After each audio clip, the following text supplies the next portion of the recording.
جناب آج آپ کو مساجد اللہ کے گھر میں ریکارڈ کی گئی 10 ایسی ویڈیوز دکھائیں گے جو ممکن ہے کہ آپ پہلی بار دیکھ رہے ہوں۔ پہلے نمبر پہ ذرا یہ دیکھیں، سچ ہی کہتے ہیں کہ سر جھکانے سے نمازیں ادا نہیں ہوتی، دل کو جھکانا پڑتا ہے عبادت کے لیے۔ سر ہو سجدے میں، دل میں دغا بازی ہو، ایسے سجدے سے بھلا کیسے خدا راضی ہو۔ پیر صاحب نعت پڑھ رہے ہیں اور اسی دوران ایک مرید جوش میں آ کر آپے سے باہر ہو جاتا ہے اور پیر کا گلا دبا لیتا ہے۔ ویسے اگر مرید 2 منٹ لیٹ ہو جاندے تے وجہ دے چکر وچ پیر پورا ہو جانا سی۔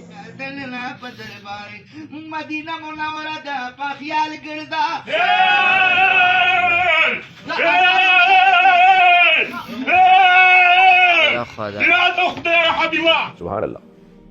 اب ذرا یہ حلال ڈانس شریف ملاحظہ فرمائیں جو کہ اللہ کے گھر مسجد میں کیا جا رہا ہے۔ پیر صاحب درمیان میں موجود ہیں اور مرید پیر کی چاروں طرف بھنگڑا پا رہے نے، ڈانس کر رہے نے۔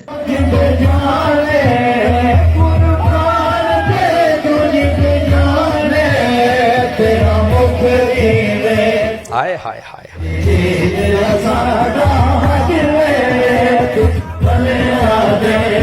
اگر یہ کام کوئی اور کرے تو وہ کنجر ڈانسر کہلاتا ہے، اور وہی کام اگر ایک مقدس جگہ اللہ کے گھر مسجد میں یہ پیر مرید کریں تو تب یہ ڈانس بھی حلال ہو جاتا ہے، نیکی بن جاتا ہے۔ اللہ کی قسم ان حرکات کا اسلام سے کوئی تعلق نہیں ہے، یہ کوئی ہمارے نبی صلی اللہ علیہ وسلم کی تعلیمات نہیں ہے۔ یہ کم بخت ڈانسر مسجد میں اپنا ڈانس کا شوق پورا کر رہے ہیں اور مسجد کے تقدس کو پامال کر رہے ہیں۔ اب ذرا ایک حیران کن رسم دیکھیں۔ عمان کے ایک علاقے میں نکاح کے وقت دولہے کے سالے دولہے کو اس لیے مارتے ہیں تاکہ اسے یاد رہے کہ دلہن لاوارث نہیں ہے۔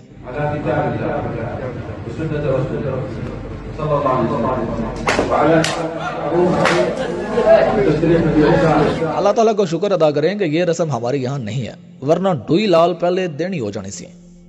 کہا جاتا ہے کہ جب بندہ نماز شروع کرتا ہے تو شیطان اس سے دور بھاگ جاتا ہے، لیکن جن کے شیطان اندر ہی بسا ہوا ہے اللہ انہیں ہدایت دے۔ بے غیرت، بے شرم، بے حیا، شرم آنا چاہیے، تم کو ڈوب مرنا چاہیے۔ کیسا مسلمان ہے؟ وہ سچی کسی نے کہا تھا کہ ہر مسجد میں نمازی اور ہر مے خانے میں شرابی نہیں ہوتا۔ اس کی ایک تصویر یہ دیکھ لیں، ایک شخص ظاہری طور پر نمازی بن کر مسجد میں آتا ہے لیکن اس کا مقصد نماز نہیں بلکہ چوری کو سر انجام دینا تھا، جو کہ موبائل اٹھا کر بھاگ جاتا ہے۔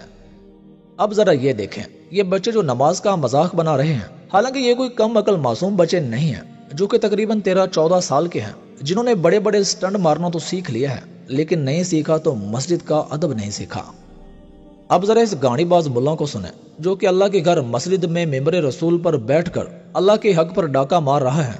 جناب کہتے ہیں کہ جو بھی نیا سال آتا ہے تو وہ سب سے پہلے عبد القادر جیلانی رحمہ اللہ سے اجازت لیتا ہے، اور سال بھر میں کیا کچھ ہوگا سب عبد القادر جیلانی رحمہ اللہ کو پہلے ہی سے بتا دیا جاتا ہے۔ غوث پاک فرماتے ہیں وما منہا شہور او دہور، فرماتے ہیں وما منہا شہور او دہور، اور یہ جس منہج کو پروموٹ کر رہے ہیں وہ بدعتی منہج ہے کہ کوئی مہینہ اس وقت تک آتا نہیں، کوئی سال اس وقت تک آتا نہیں جب تک وہ پہلے مجھ سے اجازت نہیں لے لیتا۔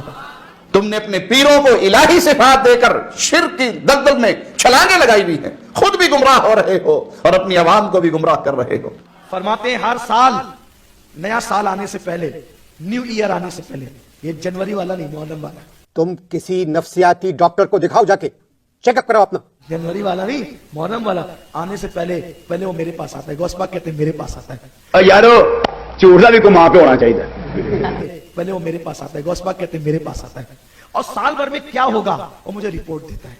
جب شرک کیا جاتا ہے عقل سلیم فوت ہو جاتی ہے، اور جب عقل ختم ہو جائے تو انسان اسی طرح کے جاہلوں کے کام کرتا ہے۔ اور سال بھر میں کیا ہوگا وہ مجھے رپورٹ دیتا ہے۔ پھر اس کے بعد مہینہ، یہ 12 مہینے پہلے آتے ہیں، پھر شروعات ہوتی ہے، مجھے ساری رپورٹ دیتے ہیں۔ ہفتہ پہلے میرے پاس آتا ہے، سب رپورٹ دیتا ہے کہ کیا کیا ہوگا، پھر وہ آتا ہے۔ جتنا جھوٹ کا پلندہ ان قبر پرستوں کے ہاں ہے شاید ہی کسی کے ہاں ہو۔ دن نکلنے سے پہلے میرے پاس آتا ہے، اجازت لیتا ہے، سب رپورٹ دیتا ہے۔ اسی لیے سارا اللہ نے غوث پاک کے ہاتھ میں دیا ہے کہ پیر جیلانی کے نام پر ایسی ایسی کہانیاں اور ایسے ایسے قصے تم نے مشہور کر رکھے ہیں کہ میں یقین سے کہتا ہوں کہ اگر آج پیر جیلانی زندہ ہوتے سب سے پہلے جوتے تمہیں وہی مارتے۔ اس واقعے نے سوشل میڈیا پہ مسلمانوں کو کافی حیران کیا ہے۔ یہ ملیشیا کی ایک مسجد میں فجر کی جماعت کے دوران ایک شخص آ کر چپلوں سے امام صاحب پر حملہ کر دیتا ہے لوگ سمجھ رہے ہیں کہ شاید یہ کسی غیر مسلم کی حرکت ہے، حالانکہ ایسا نہیں ہے، بلکہ یہ ایک ذہنی معذور آدمی تھا جسے بعد میں پولیس نے گرفتار بھی کر لیا تھا۔ رمضان کا مہینہ ہے اور سوشل میڈیا پہ کافی ساری ایسی ویڈیوز شیئر کی جا رہی ہیں جہاں دیکھنے کو ملتا ہے کہ امام صاحب قرآن پاک دیکھ کر پڑھ رہے ہوتے ہیں۔ يعلمون أن الله يعلم ما يسرون وما يعلنون إن قرآن الفجر كان مشهودا ومن الليل اب جو لوگ اس مسئلے سے ناواقف ہیں وہ بھائی مذاق اڑاتے ہیں، اعتراض کرتے ہیں کہ اب یہ کون سا نیا طریقہ ہے، یہ غلط ہے، ایسا نہیں کرنا چاہیے۔ حالانکہ جو شخص پکا حافظ قرآن نہیں ہے تو وہ جماعت کے دوران بھی قرآن پاک دیکھ کر پڑھ سکتے ہیں۔ سیدنا عائشہ رضی اللہ تعالیٰ عنہ سے روایت ہے کہ رمضان میں ان کا غلام زکوان قرآن پاک دیکھ کر امامت کروایا کرتا تھا۔